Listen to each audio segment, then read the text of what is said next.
650 करोड़ रुपए बताते हैं जो इन्वेस्ट हुआ लखनऊ के पार्क पे, अंबेडकर पार्क पे जो खर्च हुआ, 3000 करोड़ के अकेले जो है सरदार पटेल की मूर्ति खड़ी है, लेकिन कोई ऑब्जेक्शन नहीं है। लेकिन वहाँ पे बता ये गया कि आदिवासियों की जमीन जो है हड़पी गई है उन्हें पौने दाम में, अभी भी वहाँ विरोध प्रदर्शन होता है गुजरात में, लेकिन उसका कहीं जिक्र तो नहीं है मीडिया में, ना कहीं समाचार पत्र में। और बहन जी का बिना लोगों के विरोध के इतना विरोध खड़ा हो गया, क्यों खड़ा हो गया? जाति की वजह से। अगर वो ही काम कोई और लोग करते ना तो कोई मैटर नहीं था कि ये जो है पत्थर का मैटर आता। लेकिन बहन जी ने चुप गया, लोगों को चुप गया कि हाँ भाई मायावती ने ये, बाबा साहब चुप गए, बाबा साहब के कैसे इतना को खड़ा कर दिया भाई, इतने लेवल पे ले आए बाबा साहब को। बहन जी डरी बैठी हैं, सब पता है, CBI और ईडी का सब पता है, कभी भी कुछ भी 3-5 करते तुरंत घर पर बसते आ जाएंगे। लेकिन उनको तो पहले क्लीन चिट मिल चुकी है पुराने मामलों में। क्लीन चिट कितनी मिल गई हो, आपने देखा नहीं क्या नाम जी, महाराष्ट्र में क्या हुआ? महाराष्ट्र में वो मोदी जी ने कहा कि 70,000 करोड़ का घोटाला है और उनके पास आते ही फिर क्लीन चिट हो गई। तो ये जो मामले हैं ये कभी ख़त्म नहीं होते। लेकिन लोग ये भी कहते हैं कि बहन जी के पास काला धन नहीं है, वो चंदा मिलता है 1-1 रुपये 2-2 रुपये, वो उनसे पार्टी चला रहे हैं। ये जो लोग कहते हैं, विपक्षी लोग कहते हैं कि बहन जी के पास पैसा आ गया है। चंदा मिलता है पार्टी को, चंदा सीधे आदमी को नहीं मिलता, चंदा मिलता है पार्टी को। जैसे BSP का फंड है और अपना भाजपा का फंड है, कांग्रेस का फंड है, तो उसमें मिलता है। अब इनका जो पैसा तो बनाया तो है ही, दिख रहा है, लेकिन इन्होंने जो है ना अच्छा, बाकी लोगों के पास पैसा नहीं है कि जो और बहुत सारी पार्टियां हमारे देश में, इतना नहीं है, अब नहीं है, बहुत कम पैसा है। कहाँ है जो ये, अब आप देख लो ना, मैं तो आपको उदाहरण सीधा दे रहा हूँ, आपको तो आप मीडिया में है, आपको ज़्यादा जानकारी है। देश में सबसे ज़्यादा शासन करा कांग्रेस ने। कांग्रेस का आज का फंड कितना है और बीजेपी का अभी 9 साल में फंड कितना हुआ? उनको झोली भर भर के नोट मिलता है। तो फिर आप देखो ना, तो बड़ी बड़ी कंपनियां दे रही हैं उनको। अब यही तो देखो ना, अब BSP को भी कभी मिलता था फंड, अब कहाँ मिलता है? कौन पैसा देता है BSP को? नहीं है, अब तो नहीं। पैसा कहाँ से आया फिर इनके पास? वो सुनो तो या सही, वो से डरा रहे लोग। वो मुख्यमंत्री तो कालू का पैसा था जो भी बनाया है, वो तो फैक्ट सी बात है। जो आदमी जब जिस पद पे है तो वहाँ काम होते ही हैं, इसमें कोई ऐसी बात है नहीं। मुलायम सिंह की भी फैमिली तो है, उनके पास पैसा नहीं है, लेकिन वो क्या है, एक कास्ट की वजह से वो भाई साहब संतुलन बना रखा उन लोगों ने। आपने ये देखा, मुलायम सिंह ने कहा था अरे भाई नेता भी जेल जाएंगे तो कैसा काम चलेगा। मतलब बहुत बड़ी घालमेल है, क्या आप कहोगे इस बारे में? नेता के स्तर पे वहाँ सब ये एक ही हो जाते हैं। तो जाति फैक्टर मेन है बहन जी के लिए। जाति का बहुत सबसे बड़ा फैक्टर देश में जाति ही है। तो बहन जी वही तो कह रही हैं, हम केवल सत्ता परिवर्तन नहीं चाहते, हम सिस्टम, हम व्यवस्था परिवर्तन चाहते हैं। बहन जी उसी पे चल रही हैं तो वो अकेले चल कर नहीं हासिल होगा। बहन जी ने, मैं इस बात का बिल्कुल समर्थक हूँ भाई। बहन जी ने चार बार मुख्यमंत्री है यूपी की, और जैसा उन्होंने शासन दिया ऐसा भविष्य मतलब पीछे कभी ना शासन दिया किसी ने, ना वो कोई आगे दे पाएगा। इतना विकास किया, सबका विकास भी, और संवैधानिक शासन करा। मतलब देश में यूपी में कॉलेज, अस्पताल और जो पुलिस की भर्तियां जनवन वो काम हुए। जो बहन जी ने जो कर दिया, जो लोगों ने विरोध किया कि बहन जी ने पत्थर खड़े कर दिए, ये कर दिया, आज वो पत्थर पैसा बरसा रहे हैं। किसके लिए? वो बहन जी के लिए पैसा नहीं आ रहा, सरकार के लिए पैसा आता है। आप चले जाओ नोएडा, आप जाओ लखनऊ, वहाँ का जो अम्बेडकर नहीं, सभी जिलों में विकास किया है, चाहे कॉलेज हो, यूनिवर्सिटी हो।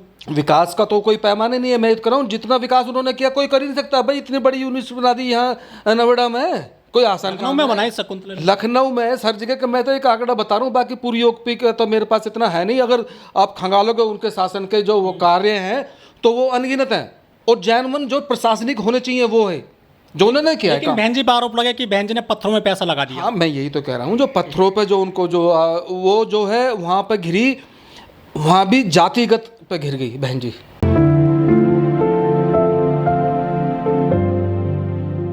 नमस्कार, मैं ओमदेव। आज हम हैं ग्रेटर नोएडा के दुरियाई गांव में। हमारे साथ जो शख्स हैं इनका नाम अमन सिंह है, और ये अपने गांव में प्रधान रहे हैं। 5 साल तक इन्होंने प्रधानी करी है अपने गांव की। आजकल जो राजनीति चल रही है, स्पेशली जो उत्तर प्रदेश में बहुजन राजनीति है, हम इस विषय पर बात करेंगे।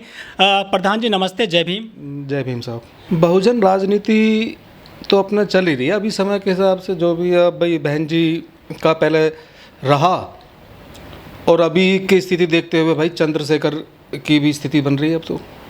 बहुजन राजनीति में। लेकिन दोनों जो महागठबंधन बने हैं इंडिया और एनडीए, एनडीए में जो है 38 दल हैं और इंडिया में 26 दल हैं और बहन जी किसी भी दल में नहीं है। देखो अभी तो ऐसी कोई सूचना है ना कि बहन जी ने भी अभी कोई ऐसी बात नहीं कही कि निमंत्रण हमारे पास कहीं से आया है या हम नहीं जा रहे। बल्कि अभी जो समाचारों में भी जो बात चल रही है उसके हिसाब से तो INDI की तरफ से उन्होंने कहा है कि हम वेट करेंगे बहन जी का अपने गठबंधन में। मतलब इंतजार कर रहे हैं बहन जी का। हाँ, अगर वो आती हैं तो उनका स्वागत है। वो इतना अभी बहुत उनकी वजह से ही अभी वो चंद्रशेखर से भी बात नहीं कर रहे हैं, जबकि चंद्रशेखर का भी आज के समय में उत्तर प्रदेश में बढ़िया जनाधार है, युवाओं में बहुत अच्छा जनाधार है। अब लेकिन बहन जी तो कह चुके हैं कि हम अकेले चुनाव लड़ेंगे उत्तर प्रदेश समेत पूरे देश में। तो उनकी तो वो तो उनका अपना फैसला है भाई, वो तो अकेले लड़े हैं या फिर दो पार्टियों को लेकर लड़े तो, लेकिन उसका कोई बेनिफिट तो होना है नहीं। 10-12% वोट रह गया, वो कहाँ जनाधार ढूंढ रहे हो? ये वोट बैंक कहाँ गया फिर जो 22-23% होता था? वो बट गया। अब नहीं आएगा वो बहन जी पे, भूल जाओ। सच्चाई बता रहा हूँ मैं। बिहार के अंदर लालू यादव है, जेल भी गया, आज बाहर भी आ गया, जनाधार है नहीं है? आप ये बताओ। बिल्कुल डरी हुई है अभी, और डरना उनको पड़ेगा। क्या उन्होंने घोटाला किया? कोई घोटाला नहीं किया है, लेकिन पुराना भी तो कुछ नहीं था। पुराना भी तो कुछ नहीं था। एक मुख्यमंत्री तो काल में आदमी कितना पैसा बना लेगा? जो आप संपत्ति की बात कर रहे हैं या धन दौलत की बात कर रहे हैं, लोग तो कहते हैं कि दौलत की बेटी है, लेकिन जो बहुजन लोग हैं वो कहते हैं कि दलित की बेटी है। आप कह रहे हैं कि उनके पास यदि धन दौलत है या पैसा है, उनको तो चंदा मिलता है, पार्टी कार्यकर्ता देते हैं, जो बहुजन लोग हैं वो उनको चंदा देते हैं, उनको 2 नंबर का पैसा नहीं कमाया है बहन जी ने, ऐसा लोग कहते हैं। ऐसा है कि इस देश के अंदर कास्टिज्म बहुत बड़ा फैक्टर है। आप जाति की बात करें, चंद्रबाबू नायडू अरेस्ट हो गए हैं, लालू यादव जो है जेल काट कर आए हैं, वो फिर भी जा सकते हैं, जांच शुरू हो गई है फिर से, लेकिन उनके साथ भी तो जो है ये मामले लगे हुए हैं। आपने कह दिया जेल चले गए, लेकिन ये तो मुझे बताओ उनके धर्म की कितनी रिकवरी हुई? धन तो वहीं के वहीं अभी उनके पास में सारा। मैन तो धन की लड़ाई है। अरे किसी को, एक गरीब आदमी को आप जो है ना 10 करोड़ 1 करोड़ दे दो, आप वो मर जाएगा 1 करोड़ के चक्कर में। तो वहाँ तो जेल चले गए तो क्या हो गया? वहाँ तो जेल भी इनकी तो सुविधा देखे ना, जेल में क्या हर चीज़ सुविधा मिलती है जेल में भी। अच्छा, दोनों जो महागठबंधन बने हैं इनमें बहन जी खुद नहीं गई है या इनको बुलाया नहीं है, क्या लगता है आपको? नहीं बुला रहे हैं, वो बुला रहे हैं। INDA वाले बुला रहे हैं, वो अभी वेट कर रहे हैं इनका। वो इसके बहन जी के चक्कर में वो चंद्रशेखर को भाव नहीं दे रहे आज की डेट में। उनको ये उम्मीद है कि अभी देर सवेर बहन जी हमारे इसमें गठबंधन में आएंगी। लेकिन ये भी कहा जा रहा है कि जो दोनों महागठबंधन है एनडीए और इंडिया, ये दलितों का वोट लेना तो चाहते हैं, लेकिन बदले में उनको हिस्सेदारी नहीं देना चाहते हैं। भाई देखो, उसके लिए तो वही है ना संघर्ष। दलित भी संघर्ष कर रहे हैं, संघर्ष। बहन जी वही तो कर रही है। नहीं, दलित भी तो संघर्ष कर रहे हैं ना, करेंगे ना। दलित के संघर्ष करने से बात बनेगा। बहन जी इनका मैं आप सच्चाई बता दूं, बहन जी के अब जो बहुजन समाज से जुड़े रहे लोग, उनकी स्थिति ऐसी रही, उनके पास 10 लोकसभा की सीट थी, अभी वो भी 10 हैं अभी आज की डेट। अब वो 10 हैं अभी, तो वो सपा के गठबंधन के मिलके तो आई हैं। लेकिन उसके पहले 19 सीट भी रही हैं। वो जब समय वो निकल गया, अब समय नहीं है। वो जब रही इस बहन जी 4 बार तो मुख्यमंत्री भी रही उत्तर प्रदेश की, लेकिन अब आप कह लगो कि मुख्यमंत्री बनेंगी, भविष्य खत्म, नहीं बन पाएंगे कभी भी। अच्छा, भविष्य में जो है मुख्यमंत्री भी नहीं बनेंगे? नहीं बन पाएंगे कभी भी। मायावती का लास्ट टर्म चल रहा है, एज देख लो उनकी, एज के हिसाब से भी। एज कितनी है? ज़्यादा होगी क्या एज? एज हाँ, और क्या एज भाई, एक बताओ वो एज के हिसाब से। बहन जी से बड़े बड़े उम्र में और नेता हैं, खुद मोदी जी हैं, उनके लिए कभी नहीं बोलते कि बहन जी की उम्र हो गई है और मोदी की उम्र नहीं हो रही है क्या? उनके लिए क्यों नहीं बोलते हैं आप? मोदी जी का इतना तगड़ा वोट बैंक है। मोदी जी के वो जो वोट बैंक है वो ऐसा है कि जो मोदी के खिलाफ अगर कोई कुछ भी कहेगा तो वो सुनेंगे नहीं उनके खिलाफ। उनका तो इतना ऐसा वोट बैंक है। पहले लोग कहते थे कि Indira is India, India is Indira, लेकिन वो भी चुनाव हार गई थी। आप हमेशा जो है इतिहास को भी पीछे देखा करो। हाँ हाँ, वो ठीक बात है। मोदी जी भी कहाँ कोई हमेशा अमर थोड़ी, या मतलब हमेशा अपराजित थोड़ी रहेंगे। मोदी को भी बड़ी कड़ी टक्कर मिल रही है 24 में, ऐसी बात ना। बीएसपी के लोग हैं, हम उनसे कहते हैं कि आपका जो, आप ना गठबंधन में जा रहे हैं, ना जो है ना आप इंडिया में जा रहे हैं, ना जो है एनडीए में जा रहे हैं, तो वो कहते हैं कि हम इन दोनों गठबंधनों में नहीं जाएंगे, क्योंकि ये दलितों के लिए दोनों ही महागठबंधन है। ये एक नागनाथ है, एक सांपनाथ है, ये हमारे लिए खतरनाक है। वो बात ठीक है, लेकिन भाई सेटल तो कहीं ना कहीं होना पड़ेगा। अगर राजनीति में ही की बात करनी है तो अब मजबूत या तो फिर ये एक पक्ष है या फिर विपक्ष है। फिलहाल अभी की स्थिति में एक पक्ष है कि विपक्ष है। अब कहीं ना कहीं तो जुड़ना पड़ेगा, या तो पक्ष के साथ या विपक्ष के साथ, तभी तो आप सत्ता में कुछ कर पाओगे। लेकिन बीएसपी तीसरे नंबर की राष्ट्रीय पार्टी है, इतना वोट बैंक उनका आज भी है। और ये जो दोनों महागठबंधन हैं, क्या इनको दलितों के वोट नहीं चाहिए? अगर चाह रहे हैं तो क्या मुफ्त में लेना चाहते हैं ये दलितों के वोट देश में? ये उनको अपना हिस्सा क्यों नहीं देना चाहते हैं जो दोनों महागठबंधन बने हैं? बहुत फर्क है, बहुत फर्क है, बहुत फर्क है भाई साहब। दलित वर्ग आज भी देश में बहुत पिछड़ा है, मतलब गरीब की स्थिति में है। और असल में कहूँ ना, राष्ट्रपति बन गए कोविंद साहब, अब आदिवासी महिला राष्ट्रपति कहाँ पिछड़ा है? मुख्यमंत्री रही है बहन जी। नहीं, वो एक दो आदमी से कुछ नहीं होता, समाज का वो नहीं होता। बिहार में मुख्यमंत्री रहे, राजस्थान में भी बन गए दलित मुख्यमंत्री, और क्या चाहिए आपको? नहीं, वो बन गए, लेकिन लोगों का उद्धार कहाँ हुआ बताओ? अगर आपके बात को मैं बड़ी करता हूँ कि बन गए, बाकी फिर आप दलित को अत्याचार की क्यों बात करते हैं फिर? कि बहन जी ने महापुरुषों की प्रतिमाएं लगाई, पार्क बनाए, उनके नाम पर दलित प्रेरणा केंद्र बनाए, वो तो ठीक है, लेकिन अपनी प्रतिमा लगा दी। नहीं, वो कोई इशू नहीं होता है। ये कोई इतना अपनी प्रतिमा लगा दी तो ये तो कोई बड़ा इशू नहीं है। ये मुद्दे भटकाने वाली बातें हैं। विकास किया तो मैं तो बताता हूँ, मैं तो उनका समर्थक हूँ विकास का, ऐसा विकास नहीं किया, लेकिन अब स्थिति वो नहीं है ना। समय के हिसाब को देखते हुए हर आदमी मतलब कंप्रोमाइज़ करता है। आप देखो, कभी आप महाराष्ट्र में की बात कर रहे हैं, शिवसेना का कभी कितना अलग हिसाब था, लेकिन आज वो भी मतलब कंप्रोमाइज़ करके लड़ रहे हैं ना, उसके उद्धव ठाकरे सब वगैरह। तो इस समय की स्थिति को देखना चाहिए, मतलब क्या स्थिति अभी है। वो अब आप पुराने ढर्रे को देखते रहोगे आपके, हाँ भाई हमने ये किया, ठीक है आपने जो किया, लेकिन अब उसका इम्पैक्ट भी नहीं है धरती पर असल पूछो तो। अच्छा। हर चीज़ का एक टाइम होता है। और आज आप देख लो ना, आपने कहा कि भाई आप बताओ, ये जो दलित हमारे ये वोट नहीं करते बीजेपी को? करते हैं, कर रहे हैं भैया। ये गरीब लोग बहुत हैं हमारे, ये 5 किलो नाज पे कर रहे हैं। नाज और चावल ले रहे हैं, खा रहे हैं, बेच रहे हैं। तो भैया बहुत लोग मतलब वोट कर रहे हैं मतलब बीजेपी। अच्छा, 5 किलो अनाज जो दे रही है सरकार 80 करोड़ लोगों को, इससे क्या है? इससे सर्वाइव कर पाएंगे? इससे समय हो जाएगा, जिंदगी कट जाएगी? लोगों को देखो, मैं यही तो कह रहा था, सबसे बड़ी बात है ये हमारी विचारधारा लोगों की इतनी बड़ी नहीं है देश में। भारत के देशों के लोगों की विचारधारा इतनी बड़ी नहीं है। अब मोदी जी ने फ़ायदा उठा लिया इस चीज़ का। वो तो उन्होंने तो 5 किलो राशन जो वो था तो वो कोविड के लिए। अब उसने देखा यार ये तो बहुत गुणकारी है, अब वोट मिलते हैं बदले में। मिल रहे हैं ना, आप हटा के दिखाओ ना इसे। तो क्या हमेशा ऐसे 5 किलो अनाज मिलता रहेगा? यार वोट मिल रही है तो दिक्कत क्या है? कुछ भी पॉसिबल है।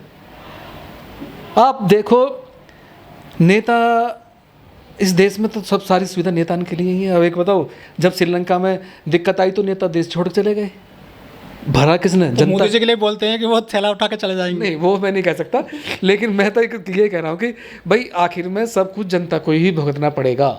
2014 के पहले भी तो लोगों को ये लगा था कि देश में कुछ नहीं हुआ,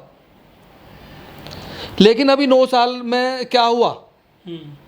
लोगों को इतना बड़ा दिखाया कि बहुत हुई महंगाई, और जो है पेट्रोल तुम्हारा 35 रुपये लीटर मिलेगा, सिलेंडर तुम्हारा तो जो है मतलब 400 रुपये का सिलेंडर नुके जी तुम्हारा तो बहुत महंगा है।